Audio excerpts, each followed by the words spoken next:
Look at Part 1. Part 1. 1.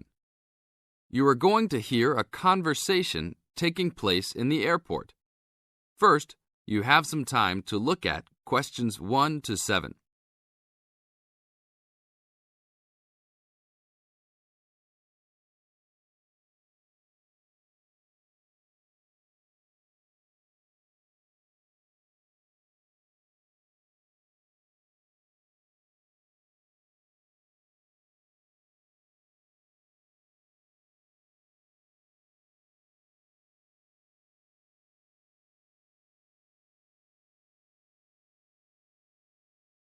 Now listen to the tape and answer the questions. Good afternoon. Welcome to Northwest Airlines. How can I help you today? I'd like to check in for the 2 o'clock flight to Nairobi. Okay. Oh, that flight has been moved back to 2:45. Nothing major, just a weather delay that the plane experienced in Casablanca. May I have your name, please? Sure. It's Jim Harkness. Is that Harkness with 2 S's? Yep. And that's Jim with 1 M. Got it. Oh, I see you're connecting from Beijing. You sure are getting around. Yeah. I'm the director of the Worldwide Fund for Nature in Beijing. I'm going to Nairobi for a conference on conservation planning. Fascinating. Will you have any luggage to check in? Yes. 1 bag, 1 carry-on, and 1 laptop. Fine. Put the bag on the scale, please. We are going to fill out customs forms before departure. Can I ask about the contents of your check-in bag? Sure. It's clothing, personal effects, some gifts, and a few books. Thanks. What seating would you prefer, aisle or window? I'd like a window seat, 3 rows back from those large TV screens if possible. Let me see here. We have 1 4 rows back. Is that okay? Yeah, I just hate being right in front of those screens. Then I have to watch every dumb movie that comes on.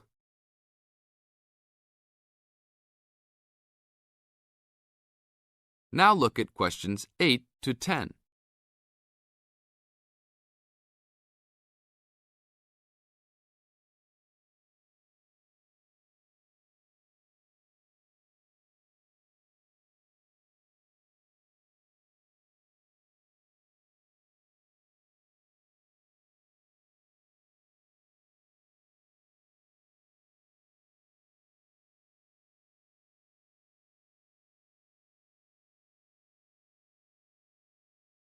As the talk continues, answer questions 8 to 10. I understand. Is that your carry-on? Yes, I bought it in India last year. It sure is a nice bag. Unfortunately, I think it's too big for the overhead storage compartment. Maximum dimensions for carry-on baggage is 16 inches wide by 10 inches high by 21 inches long. Oh, well, it's okay with width and length, but it's 12 inches high. Are you sure that it won't fit? I've squeezed it in before. No, I'm sorry. You'll have to check it in with an agent prior to boarding. All right, it's no big deal. One final thing. Do you have any DVDs that you purchased in China? Yes, I have my own music CDs. Okay, that's fine. We're not allowed to transport DVDs. We're working on controlling copyright regulations imposed by WTO. Sure, I understand. Is that everything? Yes, it is. You have a wonderful flight now. Thank you. That is the end of Part 1. You now have half a minute to check your answers.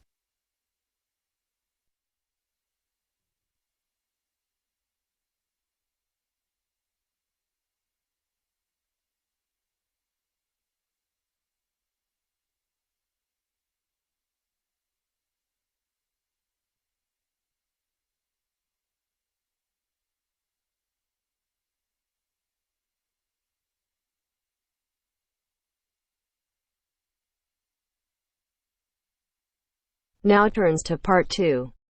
Part 2. You are going to listen to a radio program about buying a house. First, you have some time to look at questions 11 to 15.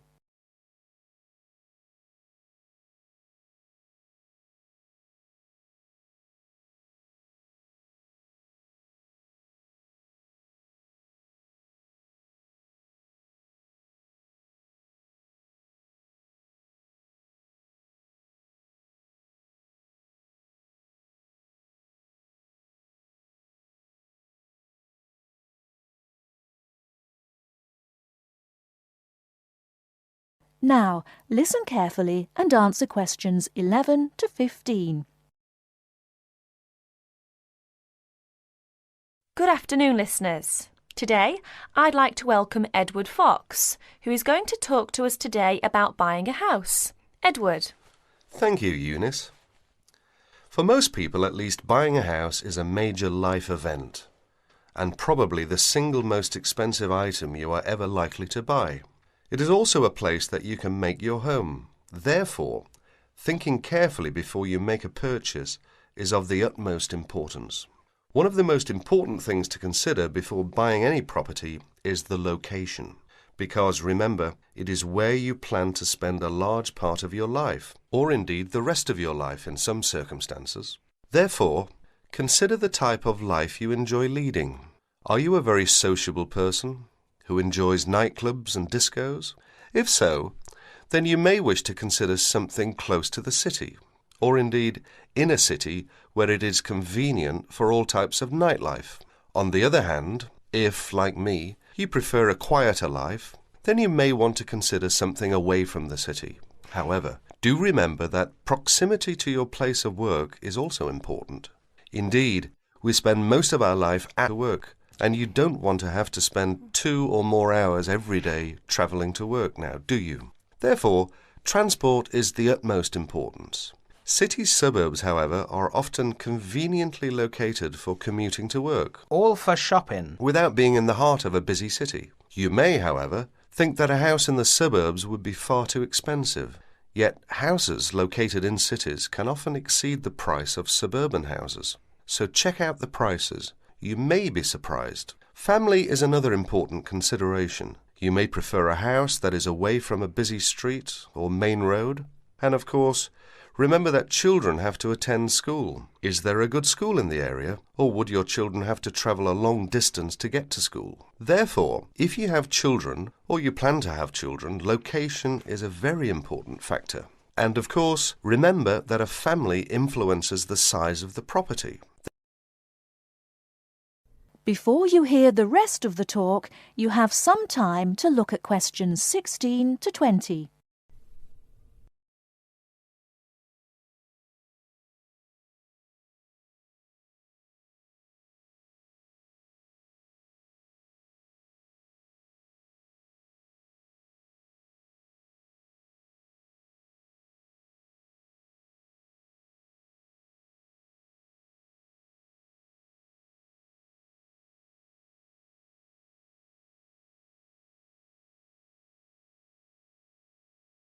Now listen and answer questions 16 to 20. And of course, remember that a family influences the size of the property. There are, of course, various types of houses. There are detached houses which stand alone and are not joined by to another building. Then there are semi-detached houses, which, incidentally, are the most common, and for good reason, because they are less expensive than detached houses. This is because they are, in fact, 2 houses joined together, and therefore take up less space. And finally, there are townhouses, which are many houses joined together to form a long row. But don't think that townhouses are less expensive than semi-detached houses. They rarely are. This is because they are usually built in cities where the prices of property is very expensive indeed. The age of property is another consideration. If you're considering buying an old house, beware. You may be faced with expensive repairs and renovation bills. So have the house thoroughly checked by a professional surveyor before you decide to buy. But then again, there are things you can look for yourself. Things such as the condition of the woodwork, especially doors and windows that can be expensive to replace. More importantly, make sure all the fixtures and fittings, things such as cupboards, sinks, taps, bathtubs, are all in good working order, because replacing kitchens and bathrooms can be a very costly business.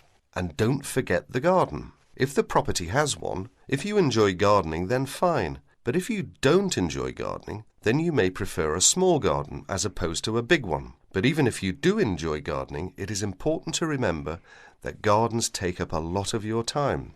So keeping a garden in good order may be very difficult if you work long hours. One final thing is the general feel of the place. Does it have a good atmosphere? And most importantly of all, would you feel comfortable living there? Thank you, Edward. But I'm afraid that's all we have time for today. But I'll be back next Wednesday when my guest speaker will be talking about buying a computer. So until then, bye for now. That is the end of part 2. You now have half a minute to check your answers.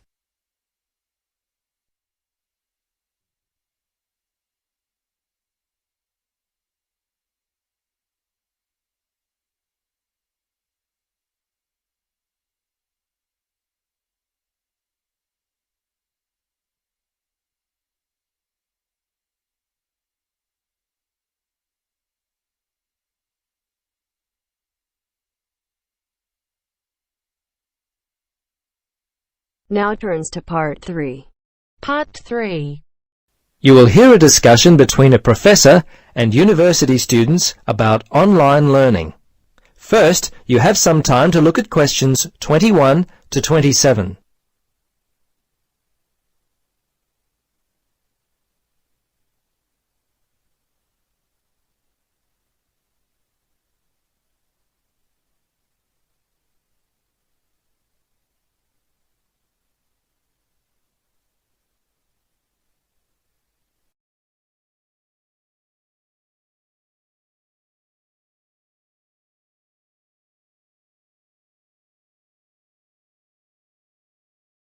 Now, listen carefully and answer questions 21 to 27.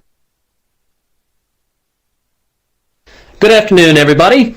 As part of our education studies, we're going to continue our look at online learning and examine what it takes to be successful in this area.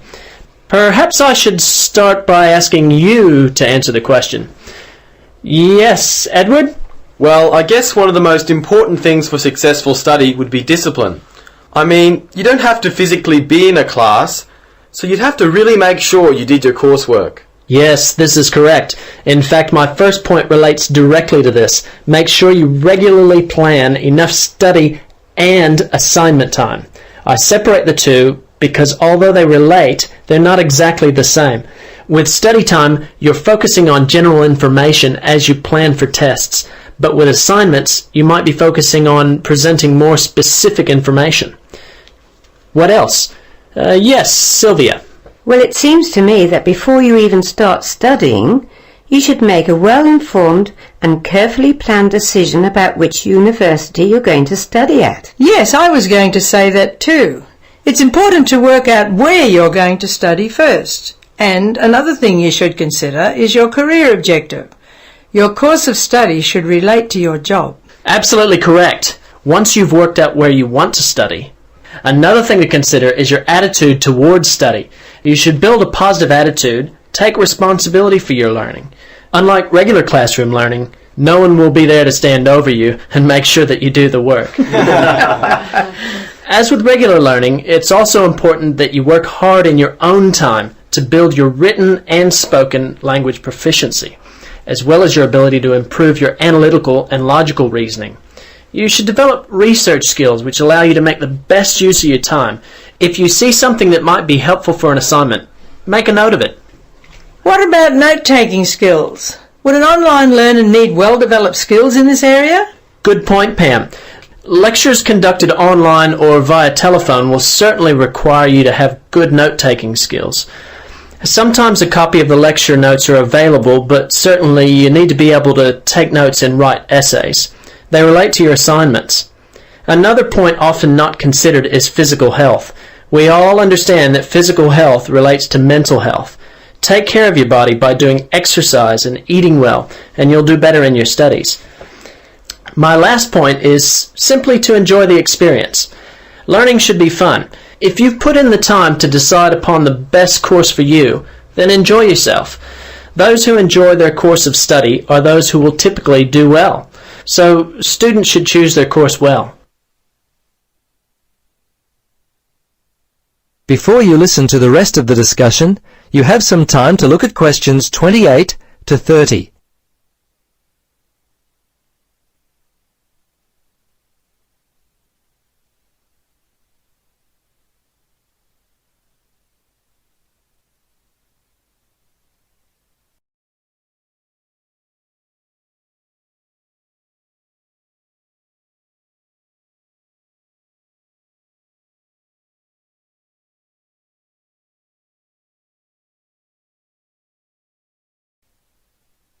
Now listen carefully and answer questions 28 to 30.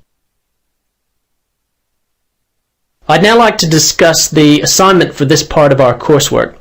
Firstly, the assignment is due in 3 weeks. I've reserved information for you at the library. Speak to Carol and tell her you're in the education class. She'll allow you access to the materials I've reserved. Professor, can we borrow them from the library? Some of them can be borrowed, but only overnight because other students may need to have access to them. You'll have to complete an overnight sign-out form. What about the length of the assignment? No less than 1,500 words, and please, no more than 2,000. What about the format? I want that double-spaced and in Arial 12-point font.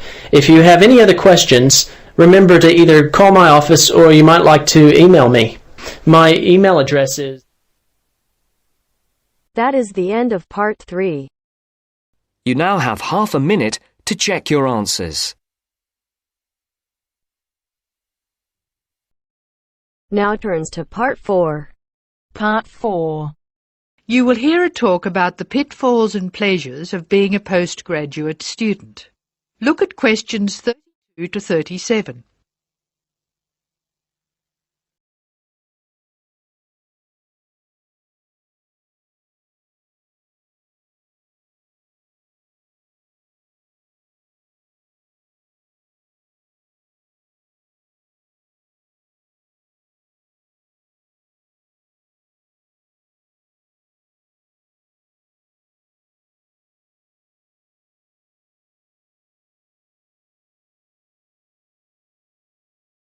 Postgraduates are about as easy to define as catching steam in a bucket.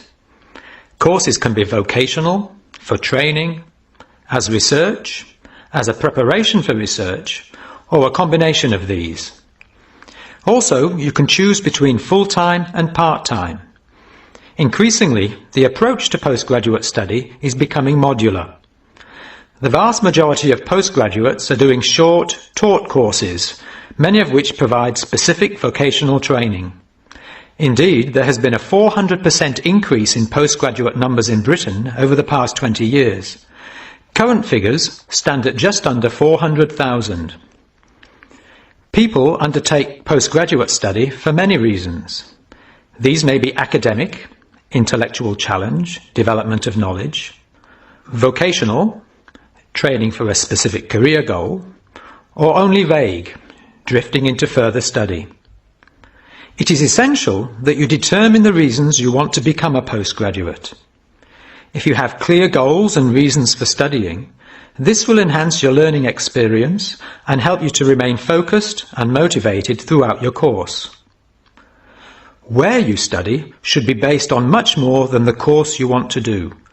For some courses, you're likely to be there for several years, and it is important that you are happy living there.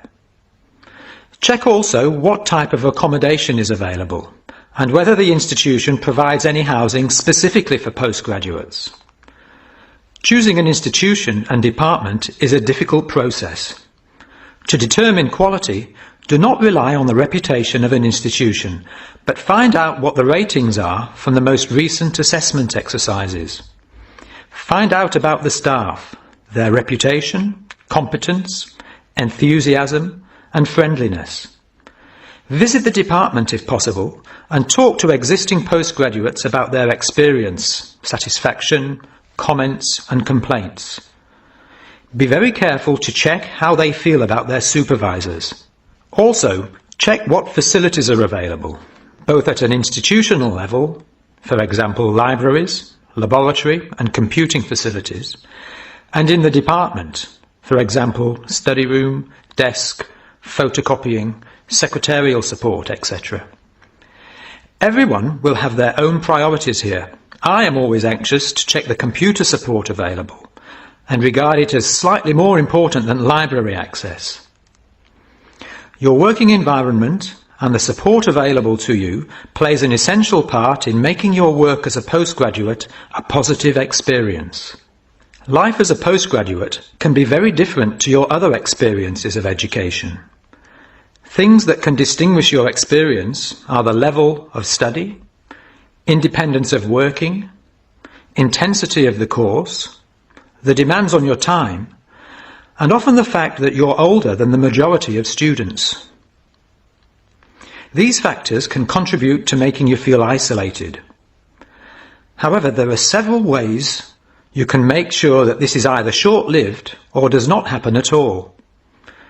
Many student unions have postgraduate societies that organise social events and may also provide representation for postgraduates to both the student union and the institution. Departments can also help to create a sense of identity and community, and often have discussion groups available. Don't be afraid to talk to staff about any difficulties you might be having. Of course, universities provide counselling services, but we have found that the best advice comes from talking to other postgraduates who may have faced similar difficulties. Look at questions 38 to 40.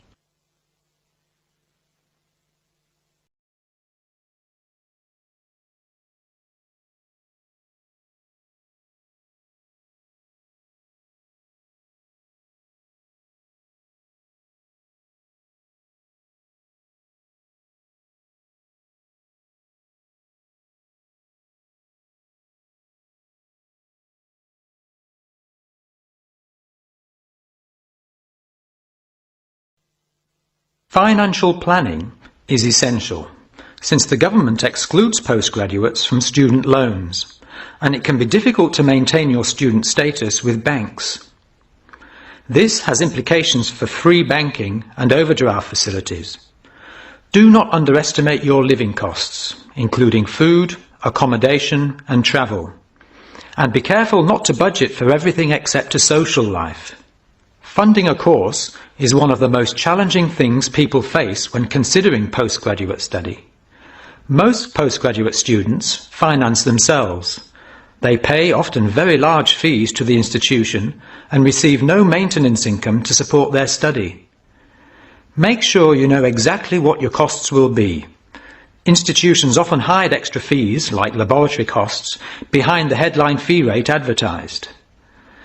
Funding can come from various sources: research councils, charities, trust funds, institutional scholarships, local education authorities, and professional bodies and organisations all offer various levels of funding. As I said before, the government excludes postgraduates from student loans, so it is essential you look to other sources. Career development loans are available from high street banks. The best advice on funding is to be proactive, persistent and patient. The postgraduate community in Britain is multinational, has a wide range of experience of life and work, and an exciting mix of goals, both career and academic. Being a postgraduate student should be a productive and fulfilling thing to do, and you will become part of a diverse and motivated social group. That is the end of part 4. You now have half a minute to check your answers.